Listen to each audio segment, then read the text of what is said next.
Shabbat Shalom, sou o professor Mateus Andona aqui do Ministério Ensinando de Sião. Quero dar as boas-vindas a você que está aqui na casa, é você que está assistindo agora pelos canais aí de comunicação do Ensinando de Sião, YouTube, Facebook, seja lá como você acompanha o Ensinando de Sião e o trabalho dos judeus crentes no Brasil e no mundo. Pessoal, dê uma olhada no título da palavra de hoje, olha aqui na tela. Hoje é um estudo especial, porque hoje é Pessah, diga Baruch Hashem é Pessah, é Páscoa, e hoje é o Shabat especial de Páscoa, por isso a palavra que eu escolhi para você que tem a ver com Pessah é os 4 princípios da Matzah. Matzah é o pão ázimo, o pão sem fermento. Esse é o tema que eu vou trazer para você hoje, e para começar esse estudo, eu quero que você abra a sua Bíblia aí em 1 Coríntios capítulo 5, 1 Coríntios 5, se você não trouxe a sua Bíblia ou quiser acompanhar aqui na tela, eu transcrevi todo o texto aqui para você, basta você prestar atenção aqui na tela, e nós vamos acompanhar com muita atenção, por que eu estou abrindo esse estudo sobre Matzah com 1 Coríntios 5, olha aqui na tela.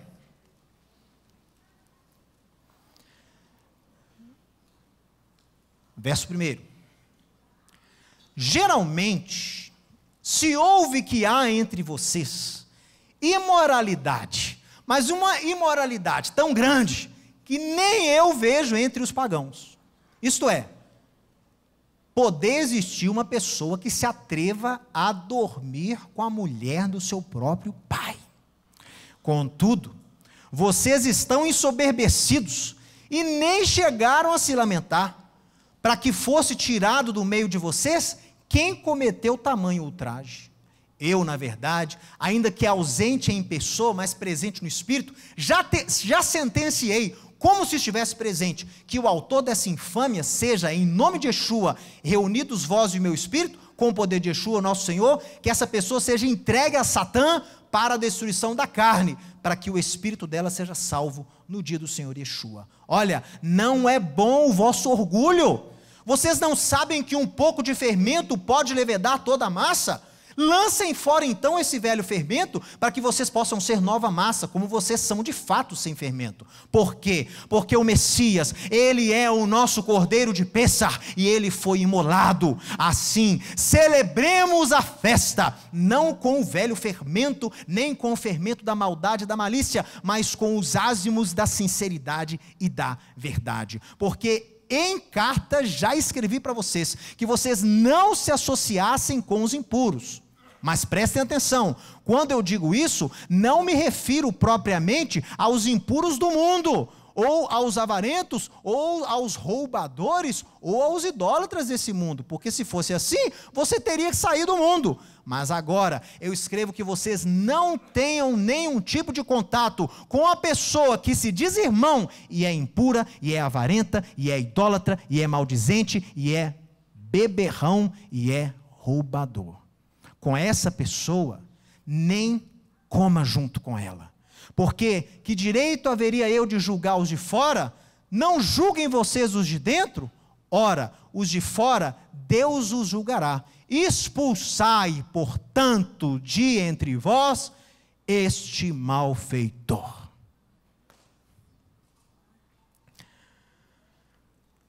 E tem gente que me chama de bravo ainda, né? Então, meus irmãos, um ensino muito específico aqui. A gente, por causa do tempo, não vou poder dedicar muito tempo na explicação, na explanação desse texto, mas eu vou mostrar as coisas que eu escrevi como conclusões dos tópicos, né, para chamar a sua atenção dos tópicos que eu quero que você anote e você preste atenção e você aprenda com este ensinamento aqui sobre a Matzah, sobre os quatro princípios da Matzah. Bom, primeiramente, quero chamar a sua atenção o seguinte: neste ensino do Rabino Shaul, que eu li com você o capítulo 5 de 1 Coríntios, esse capítulo é uma prova irrefutável que os discípulos lá de Corinto, que não eram judeus em sua maioria, não era uma comunidade de judeus, mas eles conheciam e eram familiarizados com a festa de Pessah. Ô meu amigo, as coisas que Paulo fala só fariam sentido se as pessoas ali soubessem o que é o Pessah e já celebrassem, porque Paulo desenvolve o argumento em relação ao Pessah judaico. Parênteses, Quando eu falo Pessah, eu estou querendo dizer Páscoa. Páscoa é a transliteração da palavra Pessah. E Pessah, Páscoa, é uma só. Uma só. As pessoas me perguntam, Mateus, que Páscoa eu celebro? Que Páscoa vocês celebram aí? A cristã ou a judaica? Por quê, né? Porque a gente é judeu, mas crê em Yeshua. Então, as pessoas acham que eu fico num dilema. E agora? Qual que eles vão celebrar? Meu amigo, não tem dilema algum. Eu não celebro. Eu celebro, você quer saber? Celebrar a Páscoa judaica ou cristã? Celebra a Páscoa da Bíblia. Celebra a Páscoa da Bíblia. Porque a Páscoa que eu leio nas Escrituras é uma só. Não tem duas Páscoas na Bíblia. Na Bíblia tem uma Páscoa só, que está descrita lá em Êxodo capítulo 12. Essa é a Páscoa da Bíblia. É a Páscoa que os filhos de Israel têm guardado por milhares de anos. É a Páscoa que Yeshua celebrou com seus apóstolos. É a Páscoa que Paulo ensina às pessoas aqui em 1 Coríntios 8 sobre ela. É uma Páscoa só. Nenhum discípulo, nenhum apóstolo, nenhum profeta, nenhum escritor da Bíblia alterou o significado da festa da Páscoa verdadeira. Quem alterou o significado foram os homens, nos séculos vindouros aí da era cristã, no século 3, século 4, século 5, mas Deus nunca alterou, Yeshua, o seu filho, nunca alterou, nunca cancelou nenhum tipo de coisa, entendeu? Então celebra a Páscoa bíblica, celebra a Páscoa que Jesus celebrava, essa você tem que celebrar. Viu? Então olha aqui, lá aquela comunidade de Corinto sabia sobre a festa de Páscoa, que Paulo usa elementos que só quem conhece Páscoa que entenderia. Não apenas isso, mas Paulo faz uso de Pessah para exortar a comunidade por causa da tolerância com indivíduos que praticavam pecados graves no seio da congregação. Paulo usa o fermento para poder exortar a comunidade. Vocês não tiram fermento na época de Páscoa? Por que deixou esse fermento aí no meio de vocês? Esse é o argumento, ele está usando Páscoa para poder exortar a comunidade. Olha, Paulo então, no verso 8, ordena, diga ordena a celebração da festa, que ele está falando de Páscoa, então lógico que é a Pessah, com santidade, justificando a expulsão de tais pecadores e afirmando que a celebração é válida. Diga, Pessah é válido para mim. Diga. O argumento que Paulo te ensina é, por que é válida para você que não é judeu? Porque Cristo é o nosso, diga nosso. Nosso ele quer dizer o quê? Nós judeus, vocês não judeus, Cristo é o nosso Cordeiro de Páscoa, pessoal. Então a festa é de judeus e não judeus. Ele é o nosso. Paulo não falou, porque Cristo é o meu cordeiro, é o cordeiro pascal dos judeus. Ele não falou isso. Ele falou para a comunidade de não judeus. Yeshua, o Messias, é o nosso cordeiro de Páscoa. Por isso, celebremos a festa. É tão óbvio. Portanto, celebramos por quê? Porque Yeshua é o nosso cordeiro de Páscoa. Em momento algum, Paulo anula a celebração. Em momento algum, Paulo fala que aqueles discípulos não precisavam mais celebrar o Pessah, porque Yeshua é o Cordeiro de Páscoa. Mas hoje, de alguma forma, eu sei por quê, por influência lá atrás, as pessoas usam esse argumento, eu não celebro essa Páscoa de vocês aí não, né? Como se fosse uma coisa que eu inventei, como se fosse uma coisa que os judeus inventaram, né? Eu não celebro essa Páscoa judaica não, por quê? Porque Jesus é o nosso Cordeiro de Páscoa. E como é que você conecta esse argumento? Eu não entendo. E daí que ele é o Cordeiro de Páscoa? Você anula uma celebração que Deus criou, que Paulo fala que é válida porque Yeshua é o Cordeiro, é um dos símbolos principais da Páscoa. Aí você não celebra mais porque Yeshua é o Cordeiro? Não faz sentido, gente. Paulo está usando aqui fermento, que em hebraico é hametz, para ensinar o povo sobre santidade. Olha, seguindo o exemplo do Rabino Shaul, do apóstolo Paulo, se você celebra a Páscoa porque Yeshua é o Cordeiro Pascal, por que nós não podemos utilizar outros elementos de Páscoa para ensinar aos discípulos valores divinos? Outras coisas, por que eu não posso usar outros elementos da Páscoa para ensinar outras coisas para vocês?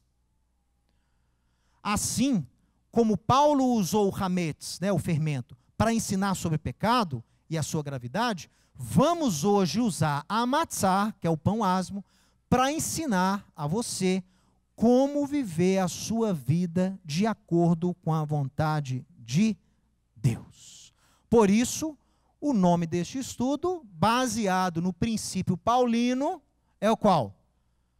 Os 4 princípios da matzá. Ok? Então dê uma olhada aqui. Matzá. O que é a matzá? Mateus, matzá é o pão sem fermento. É o pão sem fermento, por quê? Porque ele é feito, mistura-se farinha de trigo, mistura-se água, e aquela massa ali, você vai sovar aquela massa, e você vai fazer aquele processo e colocar no forno, e todo esse processo, desde o segundo, onde a farinha encontra com a água, não pode ultrapassar 18 minutos. Por quê? Depois de 18 minutos, começa a fermentar, começa a gerar aqui aquela mistura de dióxido de carbono, né? gera dióxido de carbono, gera glicose, enfim, o pão o quê? Ele infla, ele fermenta e infla. Tem gente que até acrescenta fermento, né? Você acrescenta fermento biológico, você acrescenta bactéria ali para quê? Para acelerar a fermentação. Mas o processo natural é o quê? Coloca o pão lá, a massa vai fermentar. O que é o matzá? O matzá é quando você impede o pão de fazer o que é natural o pão fazer. O que é natural da massa? Não é fermentar? É só deixar lá que fermenta sozinho. O que a gente faz no caso do matzá? Eu vou ir contra a natureza do pão. Eu vou tirar ele do forno antes de 18 minutos. E aí a massa não vai ter tempo de ter fermentado. Isso é o matzá. É o pão sem fermento. É o que a gente come durante os 7 dias de Pêssar, de Páscoa. Viu? Então, olha aqui, ó, esse é o matzá redondo, e esse é o típico matzá industrializado hoje em dia, que a gente come, que é o mais fácil de encontrar, mas você pode fazer o seu pão sem fermento, não tem problema algum. Então, vamos lá. Ó, tópico número 1. O que o matzá nos ensina? Bom, o matzá, pode pôr aqui, o matzá nos ensina que devemos lutar contra a natureza. Lutar contra aquilo que é natural. O natural do pão não é fermentar? Não é natural? Você luta contra o tempo. Você luta contra aquilo que é natural. Da mesma forma, pessoal, nós como seres humanos, nós fomos criados sim à imagem e semelhança de Deus. Amém? Todos foram criados à imagem e semelhança de Deus? Claro que você foi criado. Porém, você foi colocado para viver num mundo animal. É um mundo animal. Você se assemelha em muito aos animais, é ou não é? Não vou pedir para você olhar para o vizinho, não. Só olha para mim. Nós temos muita semelhança com o mundo animal. Nosso DNA e o DNA do chimpanzé é quase idêntico. As diferenças são muito poucas, não é isso? Então, nós também temos inclinações que os animais têm. Os animais têm o quê? Fome. Você tem fome? Tem. Os animais têm instinto de sobrevivência. Você também tem? Tem. Os animais, alguns são competitivos. Você também tem? Tem. Os animais têm o macho alfa que domina, como é que fala? Que marca o território, né, que delimita o seu território. Os homens também têm isso? Tem. Então tem muita coisa que nos assemelha aos animais. Então o matzá nos ensina que, sim, você foi criado com isso, com esses desejos, com essas paixões, com essas inclinações, e muitas delas são boas. Mas apesar de Deus ter te criado assim, apesar de você ter na sua natureza estas inclinações, de comer, de beber, de dormir, de se alegrar, de regozijar. Isso tudo tem que ser o quê? Controlado. Você não pode viver de acordo com o seu instinto animal, o qual Deus mesmo colocou em você. O judeu não é contra a matéria, né? Os gregos eram contra a matéria. Não, o judeu dá graça a Deus pela matéria. O judeu agradece a Deus pelo matrimônio. O judeu agradece a Deus pelo sexo, pela inclinação sexual. Isso é algo de Deus, gente. Mas isso não pode te dominar. Apesar de ser natural no mundo animal, não pode jamais te dominar. Olha aqui, acompanhe comigo aqui essa conclusão. Há muita semelhança entre o homem e os animais. O que nos faz diferentes é a nossa alma, o nosso espírito. Então a gente deve lutar contra a natureza animal que existe dentro de nós. Olha o que Paulo escreve aos Éfesos, aos habitantes de Éfeso, em Efésios 2:3. entre os quais também todos nós andávamos outrora, segundo as inclinações da nossa carne. Essa é uma expressão rabínica para delimitar esses instintos naturais que você tem. Fazendo a vontade da carne e dos pensamentos. Olha que desgraça o sujeito andar de acordo com esses desejos animais, né? Eles não é que são ruins, mas eles devem ser controlados.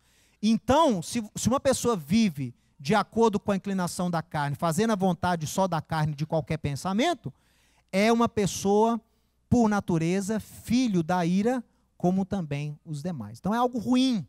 Você ser controlado por essas paixões e desejos é algo ruim.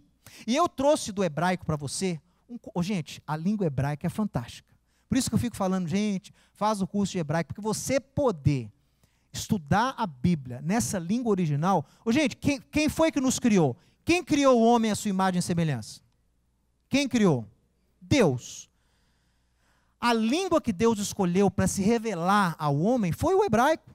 Não foi culpa minha. Talvez se a escolha tivesse sido minha, eu teria escolhido outra língua. Mas Deus escolheu o hebraico. E o hebraico é riquíssimo, porque é a língua do Criador. Então, olha que interessante. A simples palavra, quem sabe ler aqui? Meler. Mem, hebraico da direita para a esquerda. Mem, M, Lamed, L, e Kaf, Sufit, que é o Meler. Kaf ou Raf. Meler. A palavra Meler no hebraico é traduzida como rei. Agora, você sabe como que ela foi criada? Como a palavra Meler foi cunhada? Meler, quem é aquele que reina? Quem é aquele que domina? Olha só, o Mem vem da palavra Moar. Moar é o quê? Cérebro. Lamed vem da palavra Lev, que é o quê? Coração / emoções. E Kaf vem da palavra Kloim, que significa partes íntimas. Então, quem é o rei? O rei é aquele que coloca a mente acima das emoções, acima dos seus instintos primitivos. Esse é o rei. É aquele que tem mente dominando sobre as emoções, que dominam sobre as partes mais inferiores do ser humano. Esse é o rei. É por isso que o ser humano é o único animal que anda o quê? É o único ser, animal que anda de pé. Ele anda ereto. Por que ele anda ereto? É um símbolo para os outros animais. Os outros animais andam como? De 4. É natural andar de 4. É mais cômodo andar de 4. Tem mais equilíbrio para você andar de 4. Mas por que o ser humano anda ereto? Para mostrar para o reino animal que ele não é controlado pelas emoções, que ele não é controlado por instintos e desejos. Ele é controlado pela sua mente. Ele tem intelecto, ele tem razão, como os filósofos anunciam. O ser humano tem razão. Ok? Meler. Qual que é o contrário da palavra Meler? Vamos ler de trás para frente? Kaf, Lamed, Mem. Kilem. Sabe o que é Kilem em hebraico? Aquilo que é repugnante. Ou seja, a pessoa que vive, que coloca os instintos carnais acima das emoções, acima da mente, é um sujeito repugnante aos olhos de Deus e também da sociedade, pessoal. Olha que interessante, não é? Então aqui, o rei é aquele que domina sobre as emoções e as inclinações naturais, pessoal. Olha que interessante. O equilíbrio, então, do ser humano é quando a pessoa consegue ouvir e aplicar os princípios da palavra de Deus, da Torá, na sua vida. Mas a fé vem pelo ouvir. Os ouvidos, olha que coisa fantástica isso. Os ouvidos são a fonte do equilíbrio físico e também do equilíbrio espiritual. Tem que ouvir para saber. De onde vem o equilíbrio do ser humano? Você sabe onde está a fonte do equilíbrio? Como é que o ser humano é afetado no equilíbrio? No ouvido. Qual que é a palavra em hebraico para ouvido? Alguém sabe? Ozen. Ozen é ouvido. Ozen. Qual é a palavra em hebraico para equilíbrio? Balança. Balança em hebraico. Izé. O que a ciência descobriu só há 50, 70 anos, que o equilíbrio do ser humano é baseado em funções auditivas, a Torá já sabia há milhares de anos. É a mesma palavra em hebraico, equilíbrio, balança e ouvido. Gente, quem nos deu essa língua? O Criador. O Criador sabe como o homem é feito. O Criador sabe da nossa natureza. Está vendo? É maravilhoso. Pessoal, então olha só. Equilíbrio é quando você controla, você ouve os princípios de Deus e adequa, coloca a sua mente acima do coração, das emoções, acima dos desejos e direciona a sua vida de acordo com a vontade de Deus. Tem que ser um conjunto, né? O rei é o quê? Aquele que atua em conjunto, mas a mente dominando. Mas também ele não pode atuar o quê? Só com mente e desejo. Por quê? Ele tem que ter emoção, não pode ter intelecto sem emoção. Senão fica muito frio. Para você desenvolver a sua santidade, você deve sujeitar a sua natureza animal à vontade de Deus. Para você entender essa natureza, a gente fala assim, as pessoas não acreditam. Ah, Mateus, não é bem assim. Vamos fazer o seguinte, vamos voltar lá no Éden, que lá é que está a chave para você entender a natureza do ser humano, está lá no Éden, antes da queda e depois da queda de Adão. Posso voltar no Éden? Vocês deixam eu voltar só um pouquinho na palavra lá no Éden? Vamos lá no Éden rapidinho, olha. Pessoal, lá no Éden, Deus cria o jardim, Deus cria todas as espécies de árvores frutíferas, Deus cria os animais e Deus cria o homem, correto? E a mulher, que veio do homem. Tinha mais algum elemento lá no jardim? Tinham árvores especiais, né? A árvore da vida, que é um simbolismo da Torá, era a Torá, e a árvore do conhecimento do bem e do mal. Que Deus, inclusive, fala para o homem fazer o quê? Não comer dessa. Que era uma forma de dar ao homem o quê? Livre arbítrio. Ele tinha que ter poder de escolha. Ele tinha que ter uma coisa que ele não podia fazer lá dentro, para Deus poder dar a ele livre arbítrio, senão o livre arbítrio não é viabilizado. Mas, imagina você chutando uma bola numa trave de futebol de campo. E você marca todas as vezes. Põe lá na marca do pênalti, chutou, gol. Chutou, gol. Chutou, gol. Chutou no ângulo, chutou no meio. Chutou. É fantástico. Só que não tem goleiro. Tem algum mérito isso? Não tem goleiro. Se tiver um goleiro e você chutar e marcar todas as vezes, aí você vai ter mérito. Por quê? Havia uma resistência. Havia alguém lá para poder incitar você ao quê? Ter mérito, a se aprimorar. Eu não posso chutar de qualquer jeito, senão o goleiro pega. Eu tenho que chutar aqui, eu tenho que chutar lá, eu tenho que chutar aqui. Quem é o goleiro do Éden? Quem foi o goleiro do Jardim do Éden? Satã, gente. Satã entrou escondido lá? Foi? Ele burlou os anjos com espadas de fogo e entrou lá? Ele foi colocado lá, meu amigo, com uma missão muito específica. Qual era a missão dele? Testar, colocar em prática o livre-arbítrio do homem. Satã é uma entidade de Deus, é um mensageiro de Deus, um anjo de Deus, como você quiser chamar, cuja missão dele é o quê? Testar o seu livre-arbítrio. Deus deu essa missão para ele. Ele não é inimigo de Deus, eu deixo isso claro aqui novamente. Satã foi criado para ser seu inimigo. Sim, ele veio para matar, roubar e destruir. Sim, é a missão dele. É o seu inimigo. Por quê? Porque ele vai te tentar o quê? Tentar fazer com que você tenha as escolhas erradas. Olha aqui, acompanha comigo esse raciocínio aqui, olha só.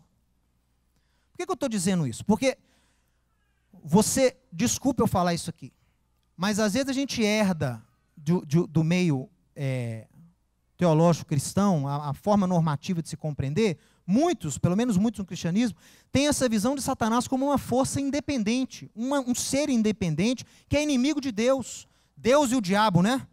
Eu sempre falo isso aqui, eu vi uma vez uma pintura, quando eu estudava nos Estados Unidos, tinha uma pintura na minha sala, com Jesus com queda de braço com Satanás.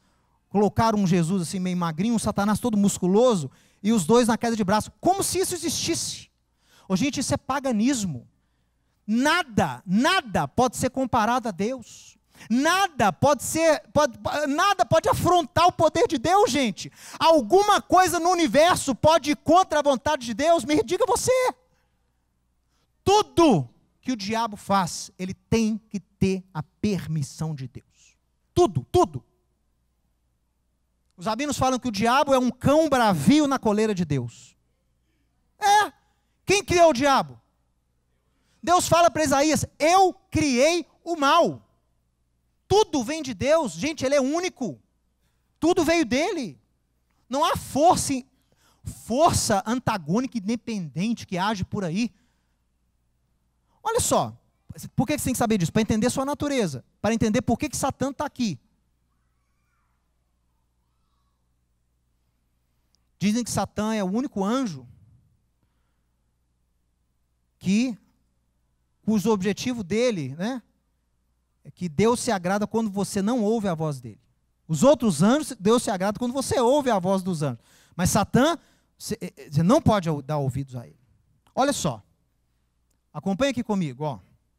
A missão de Satã é ser o nosso adversário. A missão dele, ser seu inimigo. A missão dele é criar desafios na vida do servo de Deus para aprimorar o servo de Deus. Porque senão Deus seria muito ruim, né? Cria um inimigo para me afrontar, para me destruir, não. Ele criou um inimigo para te aprimorar. Por isso que o inimigo existe. É para te aprimorar. Satã é um mensageiro de Deus que cumpre uma missão bem específica. Ele não é uma força independente do Criador que age por si próprio. Satã é a viabilização do livre arbítrio do homem. E aí você vai lembrar, como é que Satã estava lá no jardim? De chifre, pé de cabra. Como é que ele estava lá no jardim? Serpente. Mas como é que era essa serpente? A mais sagaz. Não era uma serpente igual você conhece hoje, gente.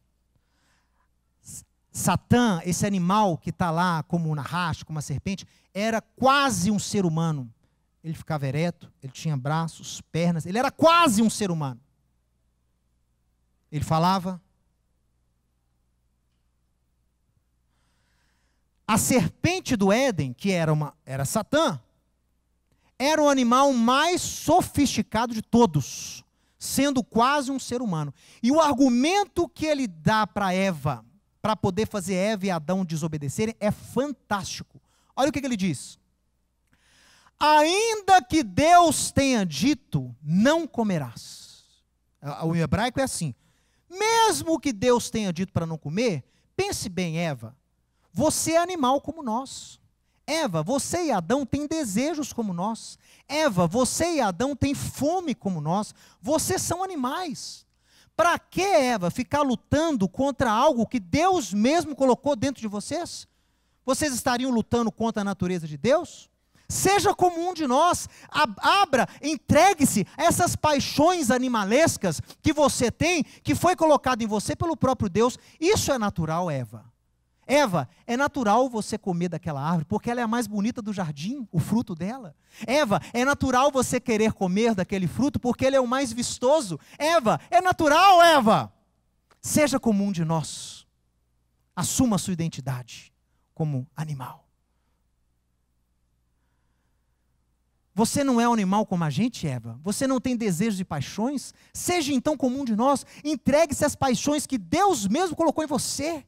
Entregue-se aos desejos naturais dos animais, Eva. Eva, você e Adão são animais. Não suprima as inclinações naturais que o próprio Deus colocou em nós. Sabe o que é isso? É o primeiro sofisma da história da humanidade. Porque ele parte de um princípio lógico para induzir você ao erro. Gente, e é um argumento usado hoje. A gente que escuta entrevistas, uma época estava muito na moda aí, jovens evangélicos dando entrevistas sobre preservação sexual, né? Um sujeito que não tem relação antes do casamento. Aí foram até em programas famosos aqui, no Brasil. E aí os entrevistadores, mais de um que eu vi, usam o mesmo argumento que a serpente usou há 6.000 anos atrás. O sujeito falando, não, eu escolhi esperar. Mas você não tem atração? Tem. Você não tem desejo? Tem. Mas eu escolhi esperar. Aí o apresentador dizia, peraí, mas não foi Deus, você não é evangélico? Sou. Mas não foi Deus mesmo que colocou essa paixão em você? Não vem dele isso? Então por que não se entregar a isso? É dele. Olha pessoal, olha o quão sagaz é o argumento da serpente até os dias de hoje. Seja um animal, porque você foi criado animal. E a palavra de Deus diz, não, nós não somos animais.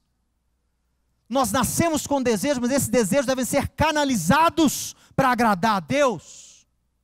Não podemos nos entregar às paixões da carne, porque estas irão nos destruir. Nos levam ao pecado e nos destroem. Há um parâmetro a seguir, há um caminho a ser seguido. Por isso, pessoal, que esse argumento da serpente é usado até os dias de hoje. E essa inclinação da carne deve ser dominada através do novo nascimento em Yeshua. Isso é novo nascimento, é você ter o domínio sobre essas inclinações. As inclinações não somem de você quando você nasce de novo, mas elas podem ser o quê? Dominadas pelo poder de Deus em você. Olha, de outra forma, essa natureza irá dominar e destruir a vida do homem. Você sabe o que é Gênesis 4:7? É o diálogo de Deus para Caim. O sacrifício dele não foi aceito. O que Deus falou para ele? Caim, por que caiu o semblante teu? Se você proceder da forma correta, não é certo que você será aceito? Mas você, se não proceder da forma correta, eis que o pecado jaz à porta.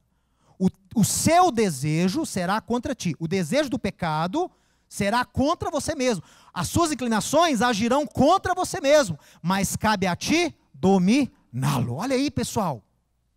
Está dentro de você para ser dominado. E eu citei aqui Gênesis 8:21, por quê? Justificando isso.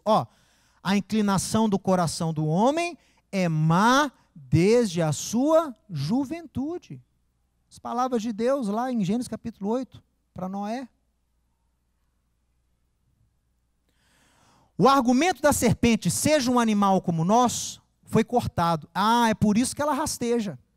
Aqui, essa foi a punição de Deus para a serpente. Tem gente que me pergunta assim, Mateus, agora eu fiquei sem entender.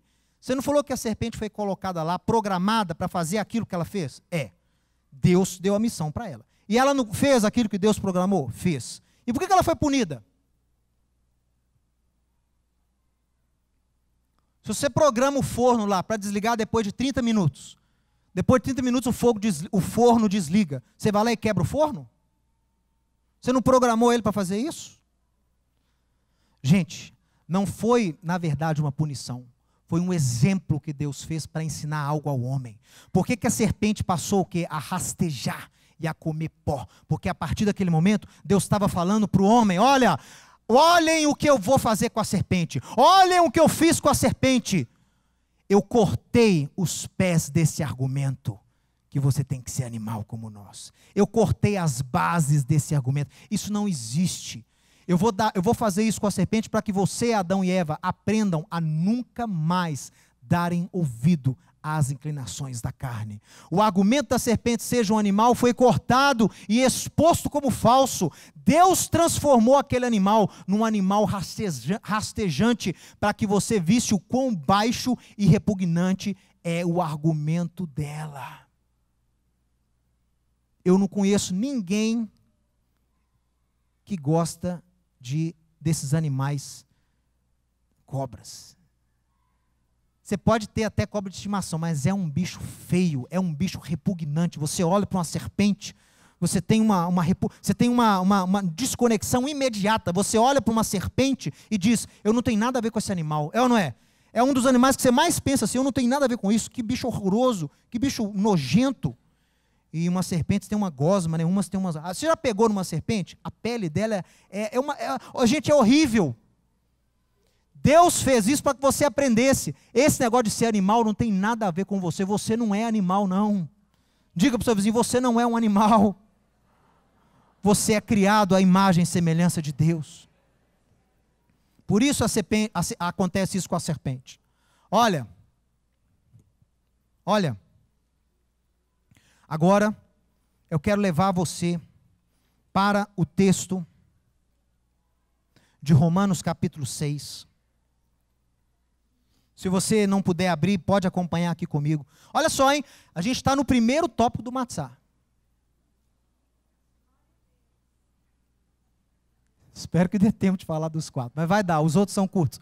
Mas o primeiro tópico do Matzá é: assim como a Matzá luta contra a natureza para não fermentar, nós lutamos contra a natureza para agradar a Deus. Isso é santidade. Olha aqui o texto de Paulo lá em Romanos 6:12, rapidinho, pessoal. Não reine, portanto, o pecado no vosso corpo mortal, de maneira que vocês obedeçam às suas paixões. Olha aí, pessoal. Nem ofereçais cada um os membros do seu corpo para o pecado, como instrumentos de iniquidade. O que é iniquidade mesmo, vocês lembram? Falta de Torá, falta de lei. Mas oferecei-vos a Deus como ressurretos dentre os mortos, e os vossos membros a Deus ofereçais como instrumentos de justiça, retidão, porque o pecado não terá domínio sobre vós. Diga amém. Porque vocês não estão debaixo da lei, e sim da graça. Ih, Mateus, aí complicou agora. Pessoal, esse ensino paulino, ele é muito importante, e ele é um dos que são mais tirados fora do contexto.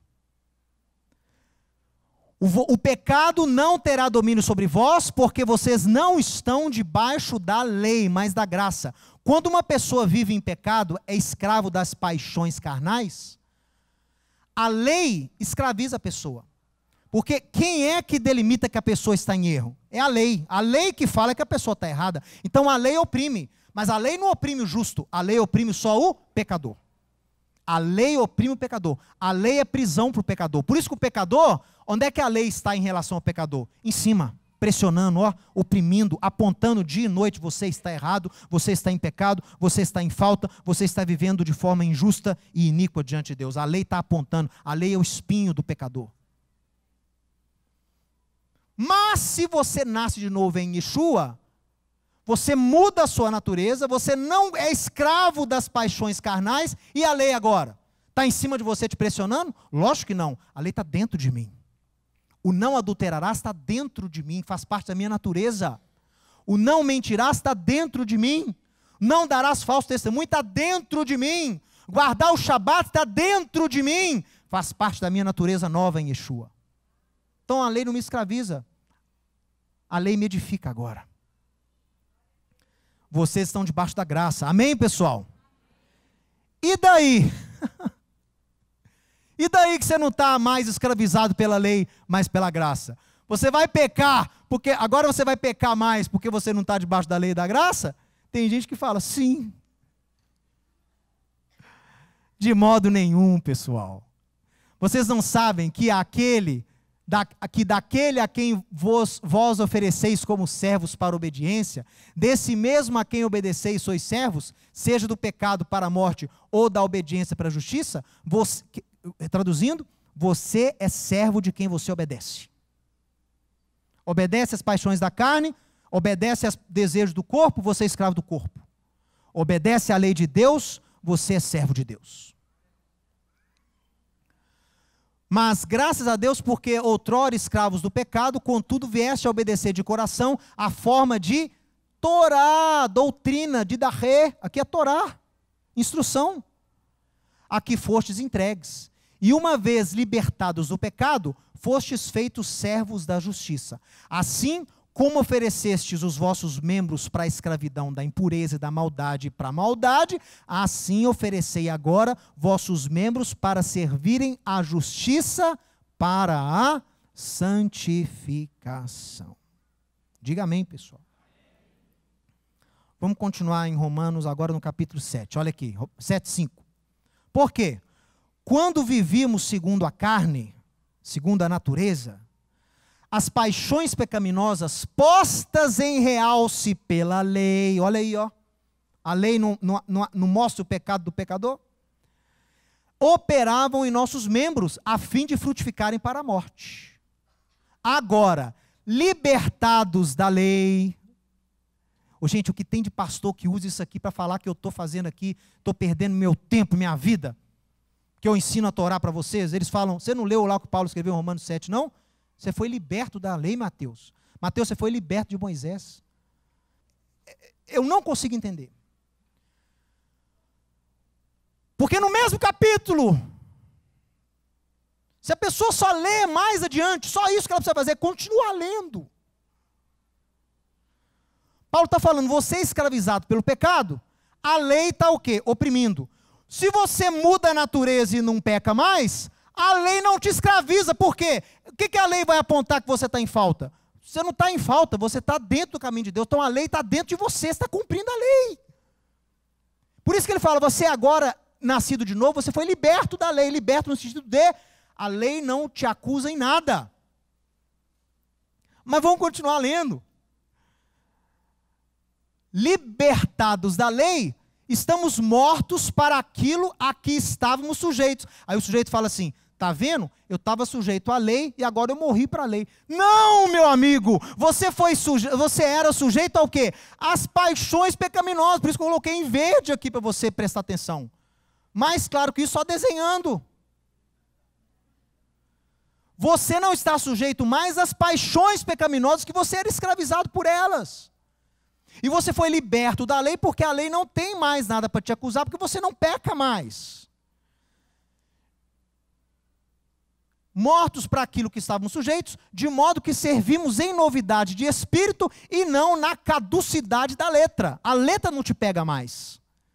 Que diremos, pois, é a lei pecado? De jeito nenhum. Por isso, a lei é santa, o mandamento santo, justo e bom. Meu amigo,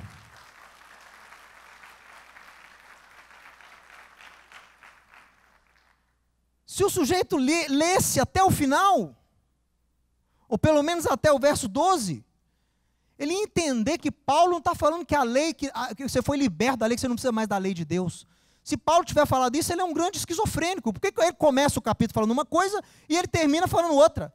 Então você foi liberto da lei. Por consequência, a lei é santa, justa e boa. É doido, interna. Interna que já pirou. Não. Entenda o contexto paulino. Amamos a Deus quando Ele muda a natureza por nós. Você não ama a Deus quando você recebe um milagre? Contra a natureza você é curado? Contra a natureza você é salvo? Você é liberto? Você ama a Deus quando Ele muda a natureza por você. E Ele nos ama quando nós controlamos a nossa natureza por Ele. Olha que interessante.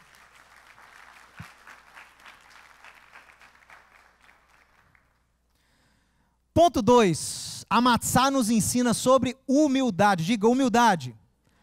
O pão tradicional contém os mesmos elementos que a matzá. A diferença do pão e do matzá é ar, não é? Não é ar? Olha aqui. O pão tem ar dentro, que é inflado por reações químicas de fermentação. A matzá não é falsa, a matzá não é inflada, a matzá é real. Coloquei uma expressão em inglês aqui, what you see is what you get. Aquilo que você vê é aquilo que existe, não tem falsidade. Dá vontade de dar uma matzá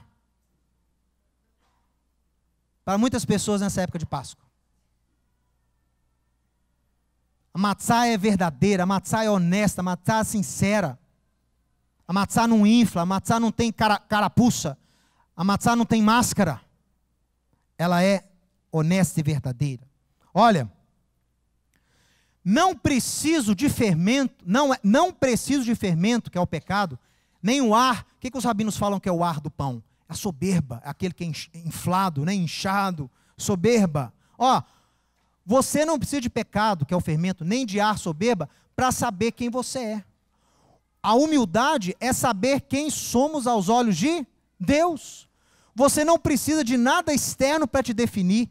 Aquele que se exibe para os outros é uma pessoa escravizada, pois precisa da aprovação alheia para construir a sua autoestima. Esse é o verdadeiro conceito de tzniut, que é a modéstia em hebraico. Ô meu amigo, todo mundo que aparece demais, que ostenta demais, que quer mostrar demais uma coisa, já não é. E ele precisa da opinião das pessoas para que ele esteja em paz com a sua identidade. Por quê? A identidade é formada pela opinião dos outros. Por isso que a Margaret Thatcher, famosa dama de ferro aí da Inglaterra nos anos 80, ela disse uma frase que me impactou para sempre na minha vida. Quando a dama precisa falar que é dama para ser tratada como dama, ela já não é dama. Se chegou lá e precisa falar que é para ser tratado como, já não é. Já não é.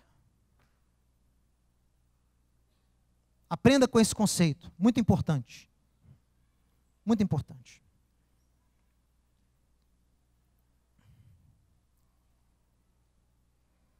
Número 3, a Matzá nos ensina sobre a verdadeira liberdade.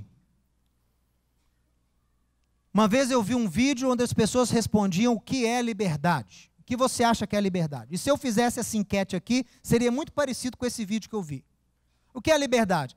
85% das pessoas disseram a mesma coisa. Liberdade é eu fazer o que eu quero. Será? Você fazer o que você quer, será que isso é liberdade? Talvez para uma criança de 5 anos seja o conceito de liberdade. Mas tem muito adulto que pensa assim. Olha, quando éramos escravos, comíamos matzá. Você sabia disso? Que o hebreu comia matzá quando era escravo? Você sabia disso?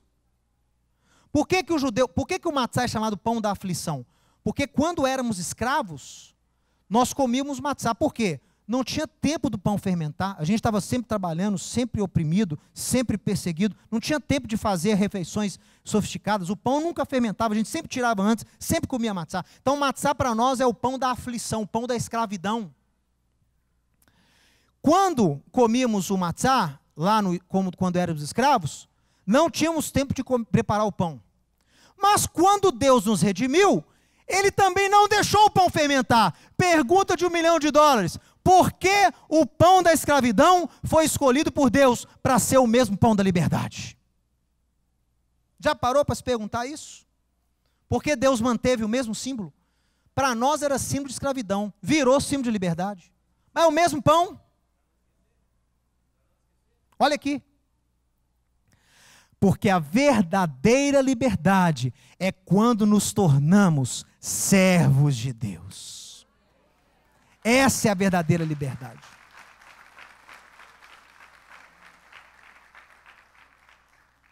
Livre não é você fazer o que quiser. Uma pessoa liberta, livre, é a pessoa que se submete à vontade de Deus e consegue controlar os seus próprios instintos. Esse é o livre. Livre é quando você não é escravizado por nenhuma paixão. Livre é quando você não é escravizado por nenhum vício. Livre é quando você não é escravizado por nenhum sofisma. Ah, eu sou livre da lei. Não é nada. A única coisa que você não é livre. Está cheio de prisão aí com você. Aqui, ó. Livre é quando você se torna servo de Deus. E de onde eu tirei esse conceito? Olha aqui comigo. Os rabinos desde a antiguidade dizem: o judeu, o servo de Deus, tem que aceitar o jugo dos céus. Viver com Deus, viver em liberdade, não é viver sem jugo. Sabe o que é jugo? Que vem no pescoço do boi para direcionar a canga, né, o boi. Jugo. Jugo é um sinônimo de governo. Ninguém vive sem governo. Quem vive sem jugo são os anarquistas. Todo mundo tem que viver sobre algum jugo. Não escolha o jugo do diabo, porque ele vai te levar à morte. Escolha o jugo de Deus. E Deus tem jugo. A fé tem jugo. Você não está livre aí para fazer o que você quiser, não. Tem jugo na sua cabeça. Olha aqui, os rabinos falam: aceite o jugo dos céus. Não fui eu quem disse isso, foi Yeshua. Vinde a mim, todos os que estáis cansados e sobrecarregados, e eu vos aliviarei. Tomai sobre vós o meu jugo. Então existe jugo.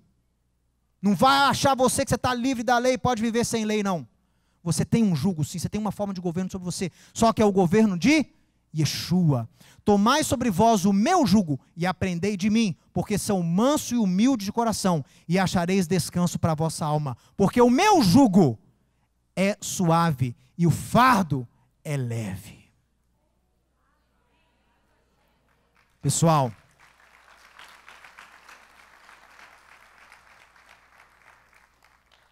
jugo aí quer dizer governo. Deus fala a Moisés: eis que esta lei que coloco diante de vós não está longe, mas a palavra está perto de ti, na tua boca e no teu coração, para você a cumpri-la.